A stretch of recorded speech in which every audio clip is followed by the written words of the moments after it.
Hello बच्चों, कैसे हैं आप सब लोग। आशा करता हूँ आप सभी बच्चे बहुत अच्छे होंगे और अपने घर पर स्टडी भी कर रहे होंगे। तो बच्चों, आज हम इस वीडियो के अंदर class 10th subject social science जो आप बच्चों की थर्ड यूनिट टेस्ट होने वाली है उसके आईएमपी क्वेश्चंस जो है वो आप सभी स्टूडेंट्स को बताने वाला हूँ। तो बच्चों, बिना टाइम वेस्ट किए चलिए हम शुरू करते हैं। तो बच्चों, मैं हूँ Tanveer sir, Adarsh mission high school से। Welcome to my channel study with Tanveer sir. तो बच्चों, जिसमें हमारा पहला चैप्टर यहाँ पे आता है चैप्टर नंबर 2 सोशल साइंस का, जिसका नाम है भारत के सांस्कृतिक विरासत, परंपराएं, हस्तकला और ललित कला चैप्टर 2। तो बच्चों, ये पार्ट जो है हर साल बोर्ड के एग्जाम में 3 मार्क्स के क्वेश्चन जो है इसमें से पूछे जाते हैं। तो बच्चों, इसका जो सवाल जो आएगा 2 मार्क्स का एक सवाल आएगा, साथ ही 1 मार्क्स का एक सवाल आएगा एग्जाम के अंदर। तो इसमें जैसे पहला सवाल हमें दिया गया, ये इंपॉर्टेंट सवाल है। प्राचीन भारत की विरासत के मिट्टी काम के विषय में यहाँ पे समझाना है। तो मिट्टी काम से क्या लगाव है। साथ ही बच्चों, ऐसा भी सवाल आता है कि मानव जीवन और मिट्टी के बीच प्राचीन समय से ही बहुत बड़ा गहरा संबंध रहा है, तो इसके विषय में समझाना रहेगा। ठीक है, एक तो पहला क्वेश्चन ये हो गया। दूसरा बच्चों, यहाँ पे आता है संगीत रत्नाकर के विषय में परिचय दीजिए। तीसरा कथक नृत्य के विषय में। ये 3 हमारे इंपॉर्टेंट क्वेश्चन हो गए, लेकिन ध्यान रखना है सिर्फ 2 मार्क्स का ही एक सवाल पूछा जाता है। उसके बाद बच्चों, यहाँ पे दिया है भारत में गुजरात के हीरा मोती काम एवं मीना कारीगर के विषय में समझाइए। टोटल कितने 4 क्वेश्चन हो गए। उसके बाद नेक्स्ट बच्चों, आपको आगे चलना है यहाँ पे। तो आगे आप देखोगे इसी के अंदर, तो आपको यहाँ पे पहला दिया हुआ है लोथल। लोथल के कारीगरी धातु में से क्या क्या बनाते थे। तो तीसरा सवाल आपको एक ये याद कर लेना है।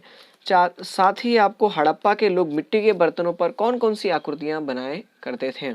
और बच्चों, आखिरी सवाल आपका इसके अंदर ये आएगा, नीचे दिए गए विकल्पों में से ये आप सारे विकल्प जो हैं, जितने भी चैप्टर्स हैं, चैप्टर 2, चैप्टर 3, चैप्टर 4, 10 और 17, सारे चैप्टर्स के आपको ये जो ऑब्जेक्टिव क्वेश्चंस हैं वो सारे ऑब्जेक्टिव क्वेश्चंस आप सभी बच्चों को जो है वो याद करने रहेंगे। तो बच्चों, जो जो मैंने सवाल आपको टिक लगाए थे वो टिक वाले सवाल जो है आपको याद करने रहेंगे एग्जाम के हिसाब से। तो चलिए अब चैप्टर 3 की ओर बढ़ते हैं। बच्चों, चैप्टर 3 जो है वो बोर्ड के एग्जाम के अंदर लगभग 4 मार्क्स के क्वेश्चन पूछे जाते हैं, जिसमें 2 मार्क्स के बच्चों 2 क्वेश्चन जो है यहाँ पे पूछे जाते हैं। यानी कुल इस मिला के टोटल 4 मार्क्स के पेपर क्वेश्चन, मतलब मार्क्स के पेपर इस चैप्टर 3 में से आते हैं। तो जिसमें से बच्चों बहुत ही इंपॉर्टेंट सवाल यहाँ पे एक पूछा जाता है, जिसका नाम है मोहेंजोदड़ो की नगर रचना में रास्ते एवं गटर योजना से संबंधित जानकारी दीजिए। ये एक बहुत ही इंपॉर्टेंट सवाल, दूसरा सवाल आता है। साथ ही बच्चों, यहाँ पे चौथा सवाल आप देख रहे हैं क्वेश्चन नंबर 2 का, मोढेरा का सूर्य मंदिर के विषय में जानकारी दीजिए। तो ये गुजरात के अंदर आया हुआ है। और दूसरा, लोथल जो है भारत का महत्वपूर्ण बंदरगाह है, इसे समझाइए। साथ ही एक सवाल और है, धोलावीरे के विषय में जानकारी। टोटल स्टूडेंट्स इस 4 क्वेश्चन जो है इसके इस चैप्टर में से इंपॉर्टेंट। साथ ही देखते हैं अगले क्वेश्चन में क्या है। तो अगले बच्चों, आपको यहाँ पे डेफिनेशन आपको यहाँ पे याद करनी होगी कि शिल्प स्थापत्य अर्थात क्या, अथवा तो यहाँ पे शिल्प अर्थात क्या और स्थापत्य अर्थात क्या। साथ ही स्तूप के विषय में जानकारी संक्षिप्त, ये आपको याद करना है, 2 मार्क्स के लिए पूछा जाता है। उसके बाद नेक्स्ट आगे बच्चों चलोगे तो आपको यहाँ पे सही विकल्प दिया है। तो ये सही विकल्प जो है आपको सारे याद करने हैं, सारे चैप्टर से। ठीक है, किसी में भी कोई भी सवाल आ जाता है एग्जाम के तौर पर हम ले लेते हैं। यहाँ पे जैसे एक सवाल आपको दे दिया, गुजरात के खाली जगह में सूर्य मंदिर है, तो कहाँ पर है बच्चों, तो मोढेरा का सूर्य मंदिर है यहाँ पे। ठीक है, तो इसी तरह से सवाल जो है वो आपको हर चैप्टर, सभी चैप्टर से पूछे जा सकते हैं। तो आपको सारे ऑब्जेक्टिव क्वेश्चंस जो है वो याद कर लेने हैं। अब यहाँ पे हम चैप्टर 4 की ओर बढ़ते हैं। तो बच्चों, चैप्टर 4 जो है वो बोर्ड के एग्जाम में हर साल 4 मार्क्स का एक सवाल बच्चों जो है यहाँ पे पूछा जाता है, जिसके अंदर बच्चों 4 मार्क्स का एक ही सवाल जो है वो पूछा जाता है। यानी लॉन्ग क्वेश्चन जो है वो इसमें से पूछा जाता है, सिर्फ एक ही क्वेश्चन आता है। तो इसमें बच्चों पहला सवाल यहाँ पे ये आता है, भारत में वेद कितने प्रकार के, कौन कौन से। तो आपको वेद के पूरे प्रकार लिखने होंगे और किसी में से भी आपको एक के विषय में पूछ लेगा, उसे राइट करना रहेगा। दूसरा बच्चों इंपॉर्टेंट सवाल आता है, तक्षशिला विद्यापीठ के विषय में जानकारी दीजिए। दूसरी विद्यापीठ भी आगे हैं, वो हम देखने वाले हैं। और तीसरा सवाल, मध्यकालीन साहित्य के विषय में यहाँ पे चर्चा कीजिए, अथवा तो उसकी जानकारी हमें देनी रहेगी। तो बच्चों आगे इंपॉर्टेंट सवाल यहाँ पे आता है, वल्लभी विद्यापीठ और नालंदा विद्यापीठ। तो बच्चों यहाँ पे हमने तक्षशिला विद्यापीठ, नालंदा विद्यापीठ और वल्लभी विद्यापीठ, ये तीनों विद्यापीठ में से कोई एक विद्यापीठ के विषय में हर साल एग्जाम में 4 मार्क्स का एक सवाल जो है वो पूछा जाता है। तो आपको जरूर याद कर लेना। साथ ही आप वेद के प्रकार याद करेंगे। तो वेद के प्रकार में बाकी के सारे सवाल जो है वो आ जाएंगे। और स्टूडेंट्स इसके अंदर एक सवाल इंपॉर्टेंट और आता है, सही विकल्प चुनकर, तो ये भी आपको याद कर लेना है। ठीक है, वैसे एग्जाम में आता नहीं लेकिन फिर भी लॉन्ग क्वेश्चन ही पूछा जाता है, लेकिन फिर भी आपको यहाँ पे जो विकल्प वाले क्वेश्चन है वो आपको याद कर लेने हैं। अब नेक्स्ट स्टूडेंट्स आपका चैप्टर आता है, चैप्टर नंबर 10। तो चलिए उसे हम देख लेते हैं। तो बच्चों मैं आपको एक चीज़ बताना भूल गया कि आपकी जो यूनिट टेस्ट के अंदर, थर्ड यूनिट टेस्ट में चैप्टर नंबर 9 से भी बच्चों 2 सवाल जो है वो आने वाले हैं। तो बच्चों एक सवाल तो आपको इस तरह आएगा कि राष्ट्रीय उद्यान जो है, जैसे यहाँ पे एग्जाम्पल तौर पर दाची गाम है, तो दाची गाम यहाँ पे जो है वो क्या है, तो राष्ट्रीय उद्यान है, ऐसा आपको सवाल पूछ लिया जाएगा। तो बच्चों आपको यहाँ पे याद कर लेना है कौन कौन से राष्ट्रीय उद्यान है। तो राष्ट्रीय उद्यान सबसे पहले स्टूडेंट्स दाची गाम, काजीरंगा, और उसके बाद बच्चों यहाँ पे कान्हा और गिर, ये जो राष्ट्रीय उद्यान आपको देख रहे हैं। तो बच्चों ये जो राष्ट्रीय उद्यान है ये बहुत ही फेमस राष्ट्रीय उद्यान है। बोर्ड के एग्जाम में इस तरह के सवाल पूछे जाते हैं। साथ ही आपके बच्चों यहाँ पे जो थर्ड यूनिट टेस्ट है वो भी उसमें पूछने के आसार हैं। साथ ही बच्चों यहाँ पे आप देख रहे हैं रणथंभौर, ये भी एक क्या फेमस राष्ट्रीय उद्यान है। उसके बाद बच्चों आप ये जो ब्लू कलर का आप देख रहे हैं गोल, तो ये बच्चों क्या है, अभ्यारण्य है। तो कौन कौन से अभ्यारण्य, तो यहाँ पे चंद्रभद्रा अभ्यारण्य, सुंदरवन जो पश्चिम बंगाल में आया हुआ है, उसके बाद जयशोर यानी गुजरात में आया हुआ है, फिर सरिस्का और केवला देवधाना, ठीक है, एतुर नागरन, कर्नाला।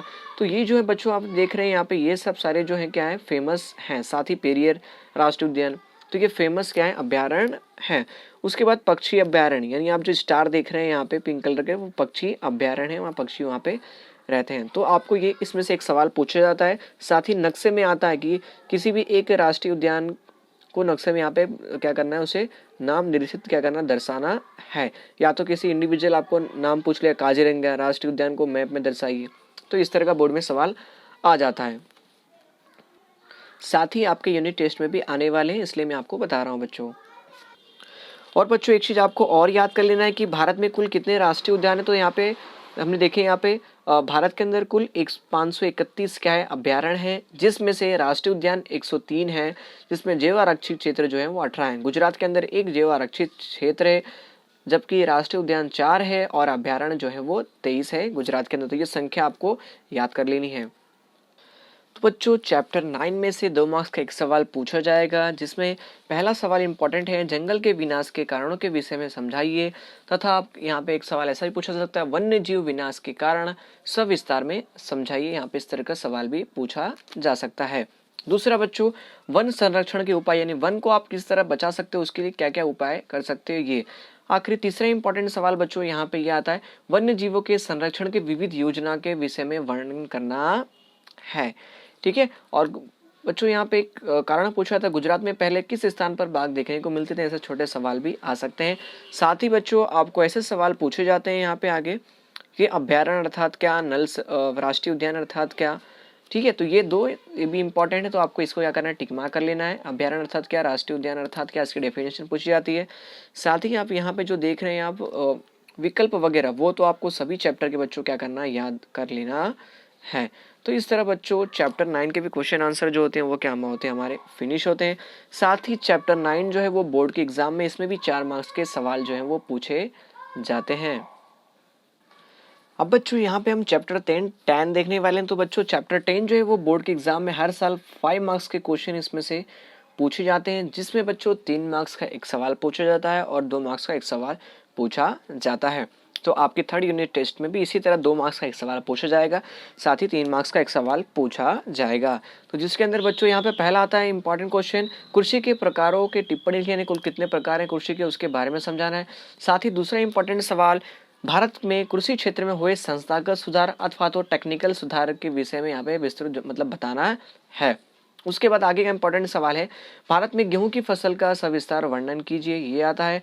साथ ही बच्चों 2 मार्क्स के सवाल के लिए यहाँ पे हम चलते हैं। तो ये बच्चों जो थे ये 3 मार्क्स के सवाल के लिए पूछे जाते हैं, जो मैंने आपको ऊपर के सवाल बताया, पहला, दूसरा और यहाँ पे चौथा। तो बच्चों ये 3 मार्क्स के सवाल के लिए हैं। जबकि जो क्वेश्चन नंबर 2 आप जो देख रहे हो यहाँ पे, तो ये जो सवाल बच्चों आप देख रहे हो ये 2 मार्क्स के लिए हैं। जैसे यहाँ पे अंतर पूछा जाता है, धान एक भारत की सबसे महत्वपूर्ण फसल है, समझाइए। ठीक है, ये दूसरा भारतीय अर्थतंत्र में कृषि की योगदान, और तीसरा खरीफ फसल एवं रबी की फसल में अंतर यहाँ पे देना रहेगा। तो ये 3 सवाल 2 मार्क्स में पूछे जाते हैं। साथ ही बच्चों यहाँ पे आगे दिया हुआ है कि हरित क्रांति यानी हरियाली क्रांति अर्थात क्या, उसके विषय में समझाइए। और उसके बाद कृषि संशोधन के क्षेत्र में यानी कृषि को शोध के जो क्षेत्र में नए नए, उसमें राष्ट्रीय स्तर की संस्थाओं के नाम देने रहेंगे। ये 2 मार्क्स के सवाल पूछे जाते हैं। और अगला यहाँ पे दिया है आपको ऑब्जेक्टिव क्वेश्चन, तो बच्चों ये आपको याद कर लेना है। अब आपने ध्यान दे दिया कि इसका मतलब इस पार्ट में से हमें कितने क्वेश्चन याद करने हैं, यानी जो मैंने टिक लगाया वो क्वेश्चन आपको याद करने हैं, जिसमें से 2 मार्क्स का एक सवाल आएगा और 3 मार्क्स का एक सवाल आएगा, जिसमें 2 मार्क्स में क्या होगा, अंतर पूछा जाएगा। बच्चों चैप्टर 17 जो है आर्थिक समस्या और यहाँ पे बेरोजगारी, ठीक है, मतलब आर्थिक समस्या और चुनौतियाँ, ये जो है इसके अंदर बच्चों 4 मार्क्स का एक सवाल यानी लॉन्ग क्वेश्चन ही जो है वो बोर्ड में पूछा जाता है हर साल इस चैप्टर में से, जिसके अंदर बच्चों सबसे बड़ा सवाल इसके अंदर होता है गरीबी अर्थात क्या, गरीबी रेखा के नीचे जीवन जीने वाले लोगों के लक्षण क्या होते हैं वो, और भारत में गरीबी का वर्णन कीजिए, गरीबी होने के कारण क्या है, सबसे इंपॉर्टेंट सवाल। साथ ही बच्चों इसमें इस तरह का सवाल आता है कि बेरोजगारी के कारण क्या है और बेरोजगारी से असर क्या होते हैं, ऐसे सवाल पूछे जाते हैं एग्जाम के अंदर। साथ ही बच्चों दूसरा इंपॉर्टेंट सवाल इसके अंदर यहाँ पे आता है कि मनरेगा कार्यक्रम की स्पष्ट जानकारी दीजिए, पिछले साल एग्जाम में भी पूछा जा चुका है। तो बच्चों आपको एक चीज जरूर याद करना है, गरीबी होने के कारण क्या है, गरीबी के निवारण क्या है, साथ ही गरीबी को दूर करने के लिए सरकार ने कौन कौन से संस्थागत सुधार किए गए, ये पहला मुद्दा। दूसरा बेरोजगारी अर्थात क्या, बेरोजगारी को आप घटाने के क्या क्या उपाय हैं, और बेरोजगारी किस वजह से बेरोजगारी उद्भव होती है, निर्माण किस प्रकार होता है। तो ये 2 चीजें टॉपिक जो है आपको अच्छे से याद कर लेना है गरीबी और बेरोजगारी के अंदर। और तीसरा एक इंपॉर्टेंट टॉपिक आपको ये याद कर लेना है, मनरेगा कार्यक्रम के विषय में स्पष्ट जानकारी, मतलब स्पष्ट कीजिए यहाँ पे अर्थात क्या है, ठीक है। तो ये सवाल जो है इंपॉर्टेंट। साथ ही एक सवाल और याद कर लेना है, विश्व श्रम बाजार के संकल्पनाएं समझाइए। साथ ही विकल्प वाले क्वेश्चन है वो आपको पढ़ लेने हैं, ठीक है। 1 मार्क्स के सवाल में ये सवाल ऐसे जो है वो पूछे जा सकते हैं। आशा है आप सभी स्टूडेंट्स के लिए वीडियो जो है क्लास 10th के बच्चों के लिए जो एसएस का यूनिट टेस्ट है उसमें बहुत ही हेल्पफुल होगा। तो बच्चों अभी तक आपने हमारे चैनल को लाइक सब्सक्राइब एंड शेयर नहीं किया है तो जरूर करें, ताकि मैं आपके लिए ऐसे ही और अच्छी अच्छी वीडियो बना सकूं। मिलते हैं अगले वीडियो में, तब तक दीजिए तनवीर सर को इजाजत। तब तक के लिए बच्चों जय हिंद, जय भारत।